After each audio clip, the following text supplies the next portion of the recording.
मैं पूछना चाहता हूं कि मथुरा ले लीजिए, अयोध्या ले लीजिए, हर मंदिरों के इर्द-गिर्द मुसलमान साथियों का व्यवसाय है।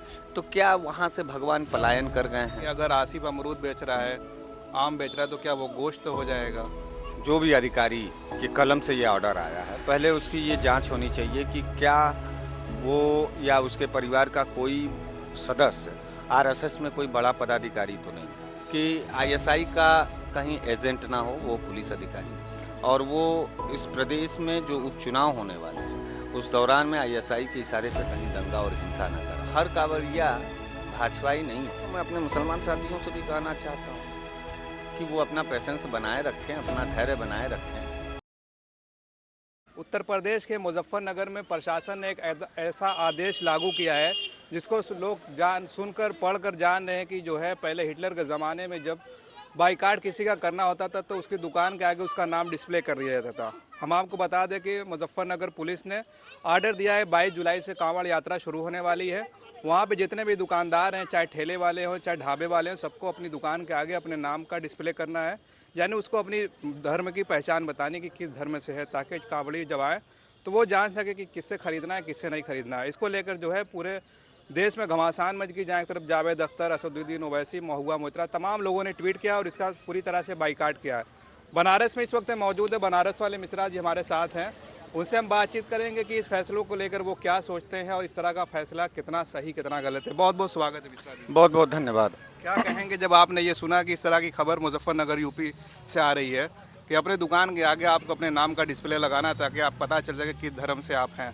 पहली बात तो ये है कि जिसने भी ये ऑर्डर दिया है प्रशासन में मुजफ्फरपुर का, उसका बैकग्राउंड मुजफ्फरनगर। मुजफ्फरनगर का जो भी अधिकारी के कलम से ये ऑर्डर आया है, पहले उसकी ये जांच होनी चाहिए कि क्या वो या उसके परिवार का कोई सदस्य आरएसएस में कोई बड़ा पदाधिकारी तो नहीं है, क्योंकि ये वही व्यक्ति कर सकता है जो इस भारत के संविधान का शपथ ले और भारत के ही संविधान के खिलाफ अपना आदेश पारित करे। देखिए, ये धर्मनिरपेक्ष देश है और यहाँ जाति मजहब के नाम पर किसी का तिरस्कार नहीं किया जा सकता। हालांकि दुर्भाग्य है इस देश का कि नरेंद्र मोदी जैसा अनपढ़, नरेंद्र मोदी जैसा अशिक्षित आदमी के नेतृत्व में भारतीय जनता पार्टी फल फूल रही है, और उसकी खाजियामा जो है आज हम लोग जो है हिंदू मुसलमान तक आकर के ही सीमित हो गए हैं। और उस अधिकारी ने जिस अधिकारी ने इस बात को आदेश पारित किया है उसे तो योगी आदित्यनाथ को उसने तो योगी आदित्यनाथ और भारतीय जनता पार्टी का मुंह काला कर दिया, उस नारे के आधार को काला कर दिया, छोटा कर दिया, जिसमें वो कहते थे सबका साथ सबका विकास।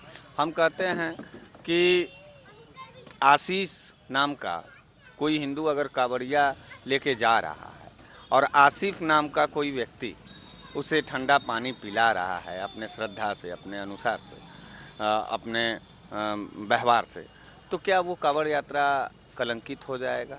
क्या बाबा विश्वनाथ उसमें नहीं ले पाएंगे, उसको आशीर्वाद नहीं देंगे? और अगर ऐसे ही बात है तो बनारस के अंदर काशी विश्वनाथ मंदिर के परिसर में ही तमाम मुस्लिम साथियों का माला फूल का दुकान है। यहीं बनारस के अंदर रामनगर की विश्व प्रसिद्ध रामलीला होती है और उसका जो पात्रों का कपड़ा है, पात्रों का जो प्रथम पूजा में जो है, जो रामलीला की प्रथम पूजा होती है, उसमें मुस्लिम बिरादरी के लोग यहाँ जा कर करके उस रामलीला में अपना योगदान देते हैं। तो क्या वो रामलीला अपवित्र हो गया? मैं पूछना चाहता हूँ कि मथुरा ले लीजिए, अयोध्या ले लीजिए, हर मंदिरों के इर्द गिर्द मुसलमान साथियों का व्यवसाय है। तो क्या वहाँ से भगवान पलायन कर गए हैं, या नरेंद्र मोदी भारतीय जनता पार्टी के काले विचारों से ग्रसित और उनके काले विचारों को बढ़ावा देने के लिए जो बैकडोर से प्रशासनिक अधिकारियों की नियुक्ति की गई है, क्या उसमें से तो ये अधिकारी नहीं है? देखिए, बहुत ही गौर देने वाली बात है कि कोई भी अधिकारी स्वतंत्र रूप से इतनी हिम्मत नहीं रखता कि वो अम्बेडकर के देश में अम्बेडकर के कानून की धज्जियाँ उड़ा दे। तो मैं तो इसका जांच चाहता हूं कि जिस भी अधिकारी ने इस टाइप का बयान दिया, इस टाइप का जो आदेश जारी किया है, पहले उसका बैकग्राउंड जरूर चेक किया जाए। अखिलेश यादव ने ट्वीट किया है कि जो इस तरह का बयान आया है माननीय हाई कोर्ट जो है स्वतः संज्ञान में लेके इसकी जांच करे और ये प्रशासन नहीं, इसके पीछे शासन की चाल है। देखिए, शासन हो चाहे शासन अगर होती तो ये पूरे उत्तर प्रदेश के सभी जिलाधिकारी और सभी जो है पुलिस कमिश्नर इसको पारित करते। तो शासन रोक तो सकता है अभी। शासन को तो रोकना ही चाहिए। योगी आदित्यनाथ का यह कड़ी चुनौती है सबका साथ सबका विकास के नारा पर और सबका विश्वास के नारे पर। अब जिस तरीके से रमज़ान चलता है और जब ईद की बारी आती है तो पूरे ईद पर बनारस सहित हम ही हैं और हमारे तमाम जो साथी लोग हैं पूरे बनारस में, पूरे प्रदेश में, तो वो पूरी तरीके से रमज़ान में जब वो रोज़ा रख कर के बाहर निकलते हैं तो उनको जो है वो शरबत पिलाते हैं, उनको जो है वो पानी पिलाते हैं कि भाई रोज़ेदार है। तो ये जो आत्मीयता है, ये जो ताना बाना है हिंदू मुस्लिम का, ये यही है ताना और बाना। तो इस देश के अंदर जो बाना है वो मुसलमान तो बन गया, लेकिन इस देश का जो हिंदू है उसको ताना का ही शिकार बना दिया गया कि आज हम अगर किसी दूसरे मजहब, दूसरे धर्म का अपने देश के माटी पर स्वागत करते हुए उसके सम्मान की रक्षा करने की संकल्प लेते हैं तो हम पाकिस्तानी हो जाएंगे, हम अलगाववादी हो जाएंगे और हम भारत के विरोधी हो जाएंगे। नरेंद्र मोदी जी ने अभी मुहर्रम पर बधाई दी है। मैं कहना चाहता हूँ उस मुजफ्फरनगर के पुलिस अधिकारी से कि तुम नरेंद्र मोदी के खिलाफ एफआईआर दर्ज करो कि तुम देश के हिंदुत्ववादी चेहरे के सबसे बड़े नेता हो और तुमने जो है मुहर्रम की बधाई दे दी। तो इस तरीके का जो भी प्रशासनिक अधिकारी है और इस तरीके से देश और प्रदेश में जो धार्मिक यात्रा के दौरान दंगा और हिंसा बढ़ाने का बढ़ावा दे रहा है, मुझे ये लगता है एक चीज़ और मेरा शक है कि आईएसआई का कहीं एजेंट ना हो वो पुलिस अधिकारी, और वो इस प्रदेश में जो उपचुनाव होने वाले हैं उस दौरान में आईएसआई के इशारे पे कहीं दंगा और हिंसा न कराए और कई निर्दोष लोगों की जान न ले जाए।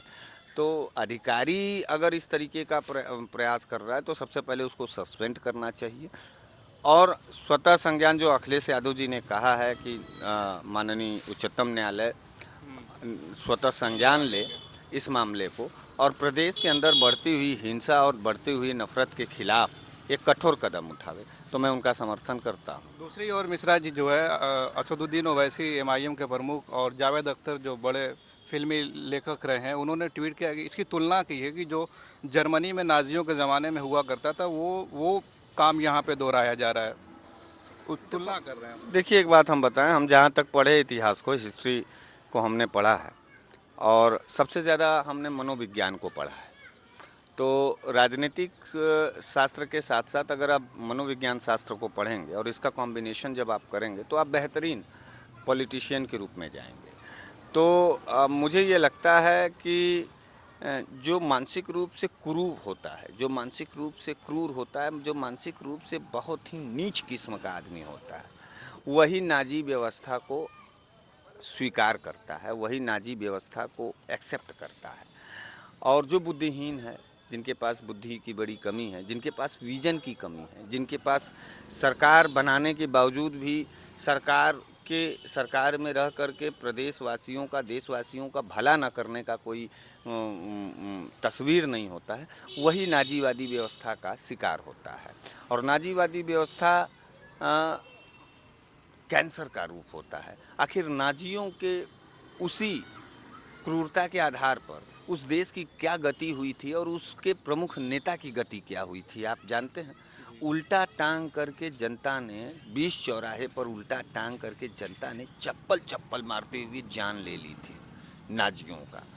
और मैं फिर से यही कहना चाहता हूँ कि भारत को नाजियों का देश नहीं बनाना है, भारत को गांधी का देश बनाना है, भारत को अंबेडकर की देश बनाना है और यही चुनौती है हमारी आपकी।